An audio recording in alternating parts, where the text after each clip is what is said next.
Hamitakiapi Leampetu Washte. Welcome to the ICT Newscast. I'm Shirley Snavy.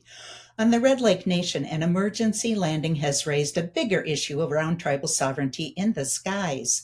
ICT's Marionette Pember interviewed the pilot and Holly Cook-Macaro, who spoke on behalf of the tribe. She's also a member of ICT's board of directors. Darren Smedsmo was not considering tribal sovereignty when he made an emergency landing with his small vintage airplane on the lands of the Red Lake Nation in Minnesota. Yeah, I was on my way directly from Roseau to Bemidji. I was out over Lower Red Lake. I was about 20 miles out from the airport when I heard my engine laboring. So I turned toward the road, toward the shore, and I looked back up and my prop had stopped. And at that point, I knew I had catastrophic engine failure. But after landing safely on Minnesota Highway 1, 20 miles west of the town of Red Lake, he was soon confronted with the fact that he'd violated the sovereign airspace of the tribe. Passed in 1978, the resolution was created in response to high-speed military flights flying over Red Lake lands. As a sovereign nation, Red Lake maintains the right to exercise authority over its lands, natural resources, and safety and welfare of its citizens, according to a press statement released by the Tribal Council. I think it's an important point to make that Red Lake has an extraordinary tribal level of sovereignty amongst tribes in the United States. We did not participate in the Dawes Act, so our land is not allotted. We hold all of our land in common. We were also specifically exempted from Public Law 280, and which is different from every other tribe in the state of Minnesota and in the United States in terms of how we hold our land. And it makes things different in Red Lake. And that is a bit of what we're seeing here. And I hope that this is a learning experience for our neighbors and for those outside of Indian country about tribal sovereignty. Reaction to the tribe's declaration of sovereignty over its airspace quickly drew heated exchanges and threats of physical harm to both tribal members, non-natives, and Smedsmo on Facebook. I feel terrible about this. I'm not a racist. So that this ended up being a racially divided thing is just awful, gross. I just hate it. You know, I'm from Red Lake. I probably not as surprised as you. I grew up there and in Bemidji, so I'm familiar with some of the sentiments that exist in the communities surrounding our reservation. And seeing some of that come out, though, and really some of those old tropes, and was disturbing. And I think Lakeland and NPR were right in shutting down those comment sections. It doesn't do anything to foster the sort of, neighborly relations or allow for the resolution of this matter in tribal court. For ICT, I'm Marionette Pember. The Lumbee Tribe of North Carolina testified before the U.S. Senate in its decades-long quest for federal recognition. ICT's Daniel Herrera Carbajal explains the history, the politics, and what's next. Leaders from the Lumbee Tribe of North Carolina appeared before the U.S. Senate Committee on Indian Affairs with overwhelming support for complete federal recognition. The Lumbee Fairness Act, introduced into the Senate, would amend the 1956 Lumbee Act and grant the state-recognized tribe full federal recognition, making its citizens eligible for services and benefits provided to federally recognized tribes, as well as allowing the tribe to create a land base through the land to trust process. Congress acknowledged the tribe in 1956, but stopped short of giving the now 55,000-member tribe federal recognition, which has been granted to 574 other Native American tribes in the U.S. In his testimony, Lumbee Tribe Chairman John Lowry said the tribe has broad support for federal recognition across Indian country. I would like to point out also that we have Catawba Nation Chief Brian Harris and Assistant Chief Patricia Leach with us today. They are our brothers and sisters directly to the west of us, who we share a close bond. We also have Chief Keith Anderson of the Nasman Indian Nation of Virginia, who are our brothers and sisters to our north. They are all standing in solidarity with the Lumbee people. The Lumbee Fairness Act would need to be passed by both the House of Representatives and the Senate and then signed by the President. In a statement celebrating Native American Heritage Month, President Donald Trump said full Lumbee recognition was long overdue. Both Trump and his opponent in the 2024 presidential election, former Vice President Kamala Harris, promised the Lumbee federal recognition as the candidates recording voters in the important swing state of North Carolina. Lumbee voters helped deliver that state to Trump. Department of the Interior representatives did not attend the Senate hearing, but provided a written statement in support of recognition for the Lumbee Tribe. Lowry said Congress's failure to fully recognize the tribe through the 1956 Lumbee Act reflected a federal policy at the time aimed at stripping tribes of federal recognition. In 1956, the United States Congress passed the Lumbee Act. Sadly, that law was enacted during the height of the federal Indian termination era, a period when the federal government was actively ending tribes' legal relationships with the United States. Opponents of the Lumbee Tribe receiving full federal recognition cited a lack of descendancy. Shawnee Chief Ben Barnes said the Lumbee Tribe has shifted from one identity to another. For years, this group has moved from identity to identity, lost Colony, Croatan, Cherokee, Chiraw, Siouan, Lumbee, changing claims but never producing documentation to support any of them. Principal Chief Mitchell Hicks of the Eastern Band of Cherokee Indians says the Lumbee Tribe's testimony is based on shifting assertions. This is not a pattern of continuous tribal existence. It is a pattern of shifting assertions driven by circumstance, not historical evidence. When the United States forced my people from Ohio through Kentucky and Missouri to Kansas and finally to Oklahoma, we did not reinvent ourselves at each river we came to. We remained Shawnee. We carried our ceremonies in secret. We kept our language alive in whispers. Our government lived in the hearts of our people, even when the United States wished it would just vanish. Arlindo Locklear, a Lumbee citizen and attorney for the tribe, told the committee that the Lumbee Tribe meets every standard for federal recognition as set forth in legal precedents. In a Supreme Court decision in 1901 called Montoya versus the United States, the Supreme Court gave us guidance as to what an Indian tribe is. The Supreme Court indicated that an Indian tribe consists of a body of Indians of the same race, factor number one, who are united in a community in a particular territory, factor number two, and who are united under one leadership or government, factor number three. We urge you to act, and we think you can do so, again, with full confidence that you are recognizing a true Indian community. For ICT, Daniel Herrera Carvajal. Shawnee guitarist Link Wray made history with his 1957 hit Rumble. Decades later, his daughter is working to preserve his legacy and recognize his place in music history. Here's a story of the love of a daughter to honor her father. It was Shawnee, and my mom kept it from me. And my grandmother told me, but told me not to say nothing. I was around 8 or 9 maybe at the time, and she lived in Portsmouth, Virginia. And she told me, she says, Beth, we're Indian, but you can't tell nobody. Well, when somebody tells you at that age, you don't tell nobody, you don't tell nobody. Well, I went and asked my mom, and she shoved it off. And the way she did it, I knew deep down. And as I got older, Dad talked to me about it, but really never went in more, detail about it. So I'm learning like everybody else. And that documentary was really, really awesome. Rumble, Indians Who Rock the World.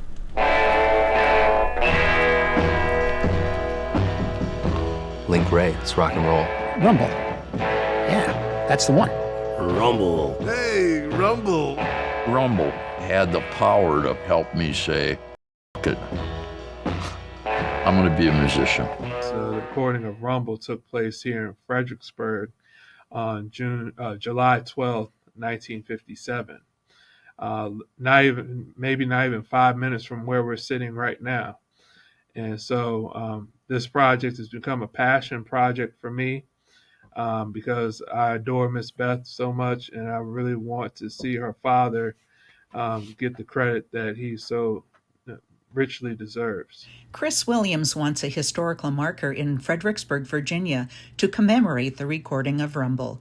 There is a marker in Dunn, North Carolina, where Link Wray was born. They did a mural. Matter of fact, we were in Dunn May the 2nd, it's Dad's birthday, and we were in Dunn when they did the mural. The guy did an awesome job. And he walked into the museum. There's a display of Dad in there of all of his, when he was inducted in Native American Music Hall of Fame and the Rock and Roll Hall of Fame, and is here with me. But the North Carolina Music Hall of Fame is all in there. The Southern Legends Hall of Fame. I got everything in there in the signature guitar. It means so much to me that everybody is pulling together and getting the recognition that Dad deserves. Because he died a poor man.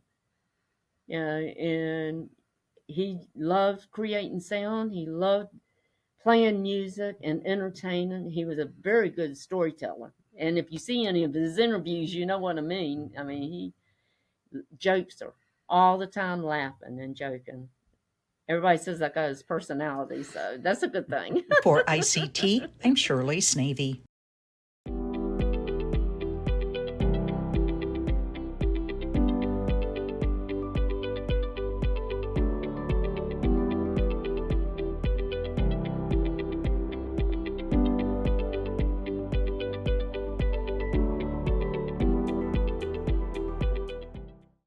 A fashion show in Alaska brought sustainability together with designers for warmth.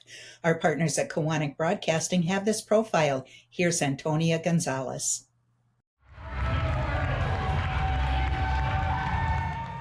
Indigenous designers are showcased in the Far North Fashion Show, drawing inspiration from their Alaska Native cultures, with the theme, the Water Collection. Alaska has a coastline of more than 6,000 miles, and many Native communities are located along coasts and near lakes and rivers.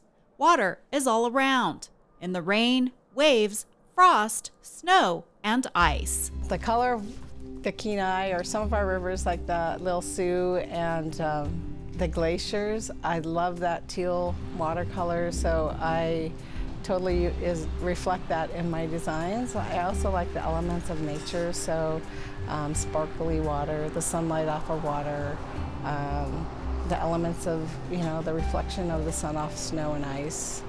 As I was working on the collection, I started thinking about our traditional value of no waste society and how we utilize all aspects of animals and plants, and so I decided to do a vintage upcycle or redesign to honor past designers as well as indigenize fashion from the past and reflect that theme. So really it has been very fun. I have some of my original pieces that I made with sustainable fabrics as well. So really looking at eco-friendly design and fashion. When you look at Alaska, or you looking at the circumpolar north, the indigenous population really was a no-waste society. They utilized all aspects and they mimicked nature, so they were able to thrive in nature just like nature thrives. So when I look at fashion today, there is a lot of microplastics in our waters. There are a lot of microplastics in artificial fabrics.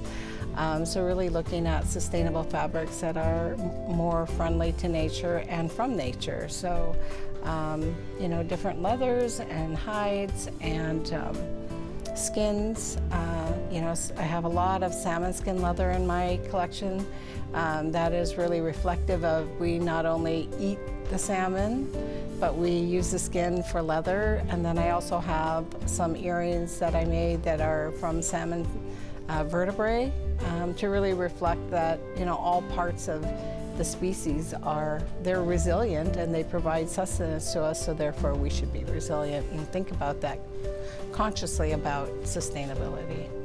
The Far North Fashion Show, this is its 11th year. It's part of the feature of the Arctic Encounter Symposium, and the Far North Fashion Show features Alaska Native and Indigenous designers from around the Arctic. This is the Water Collection 2.0. It's based on inviting Alaska Native designers to create garments based on the element of water and their inspiration. So we've invited designers to invent, innovate, and get some inspiration from the element of water, because a lot of our rural Alaskan communities are based on oceans, seas, rivers, and sloughs. I come from the Bering Sea, my people come from the Bering Sea, and I'm bringing my heritage out onto the runway in a contemporary manner. I want to share art and fashion that is not just like out there, like normal, typical out there, you know, like, I don't know, I want to say basic, but you know, I just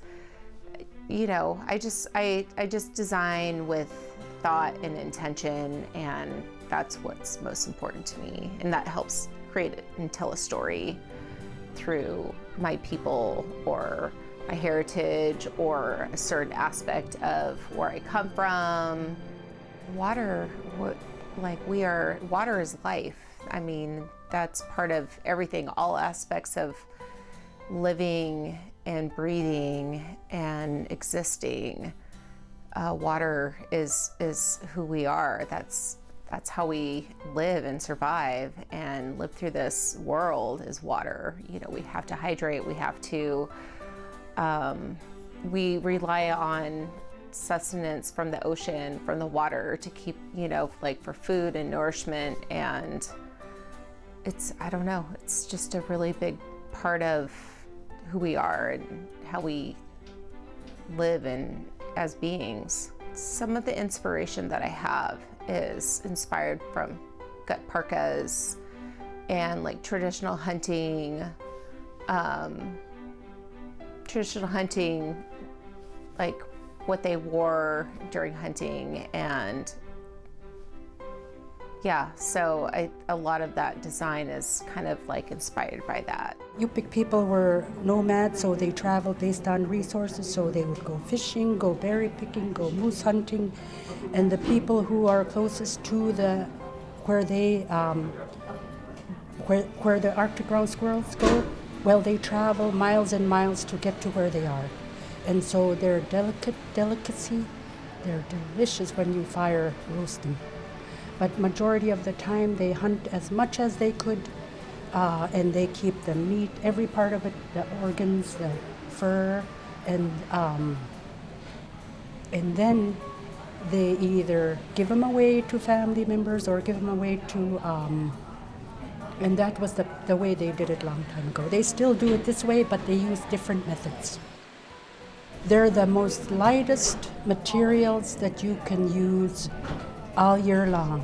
They're not waterproof, but they keep you warm any type of the season.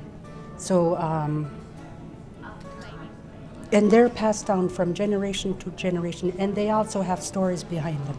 So if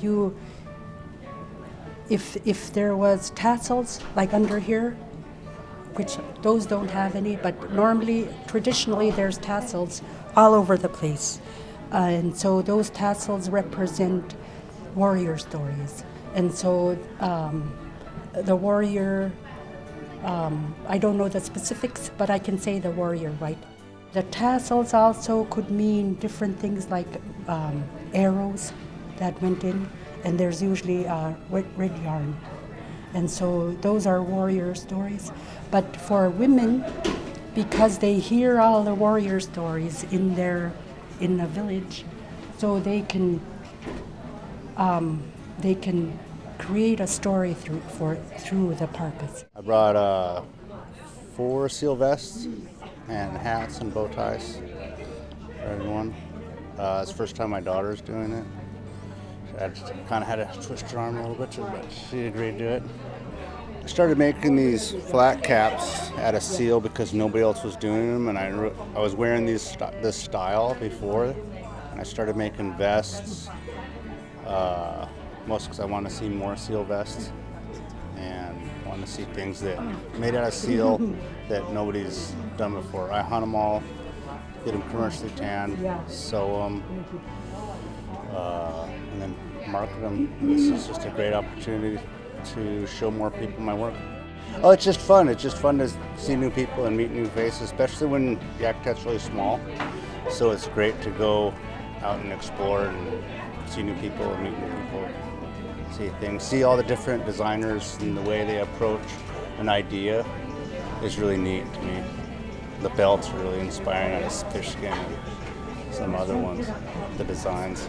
Their creative work tells stories of who they are and where they come from. Shows like this and other platforms across the country and around the world are elevating Indigenous designers. fashion is identity, and we want to identify like how we identify ourselves and where we come from. And I think that for a lot of like Indigenous fashion, it's important to tell the story of where we come from, because a lot of it has been erased and dismissed, and it's oftentimes just overlooked.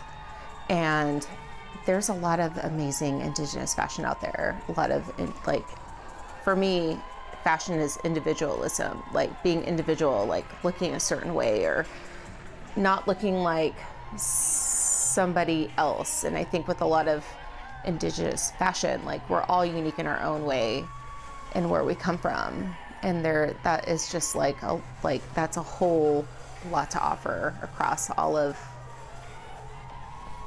aspects of in being Indigenous. Indigenous fashion is really important because we're giving a platform for Alaska Native and Indigenous designers.